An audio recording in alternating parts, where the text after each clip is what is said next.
exporter, c'est quelque part réaliser un saut dans l'inconnu. La première des questions à se poser, c'est est-ce que je connais bien mon ou mes nouveaux clients? Deuxième question, c'est est-ce que je suis bien outillé pour gérer mes relations avec ces nouveaux acheteurs? Par exemple, est-ce que j'ai bien tout ce qu'il me faut en termes de suivi, de relance et des imputations, des règlements que mes acheteurs vont m'adresser par la suite? Autre question, est-ce que je suis couvert contre le principal risque qui existe à l'exportation, à savoir le risque d'insolvabilité des acheteurs? Et quatrième question, est-ce que j'ai sur le marché un accompagnant financier qui peut répondre à ces questions-là? La facturage export, ça n'est jamais rien que de la facturage appliqué à l'export. Ça veut dire que c'est un package complet qui propose à l'entreprise différents services. D'une part, la garantie sur les acheteurs. C'est extrêmement important pour un vendeur, et encore plus à l'exportation, de se couvrir contre l'insolvabilité, c'est-à-dire le risque de faillite de ses acheteurs.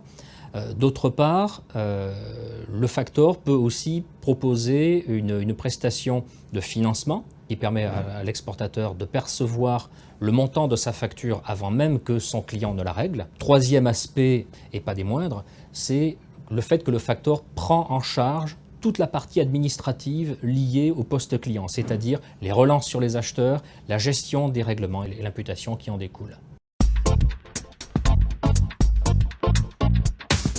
Un contrat d'affacturage export se met en place en ayant toujours à cœur de répondre à une question de sécurisation, de pérennisation et d'accompagnement. Il faut aussi considérer, et c'est spécifique à l'export, la dimension de l'évolutivité. Ça veut dire qu'un exportateur va trouver toujours de nouveaux clients qui seront situés dans de nouveaux pays. Il faut donc que le contrat d'affacturage export puisse suivre l'évolution du chiffre d'affaires de l'exportateur et sa nouvelle répartition géographique. Deuxième point essentiel, l'accompagnement.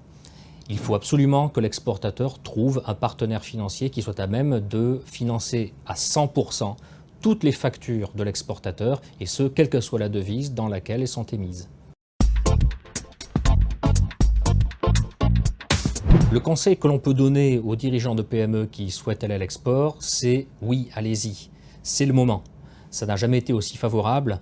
Pensez que l'euro est historiquement bas et vraisemblablement pour une durée relativement longue, ça vous confère un avantage coût extrêmement important. Pensez aussi au fait qu'en 2013, 120 000 entreprises françaises ont exporté. Et sur ces 120 000 entreprises, 96% d'entre elles avaient moins de 250 salariés. Ça montre que l'export n'est pas réservé qu'aux grandes.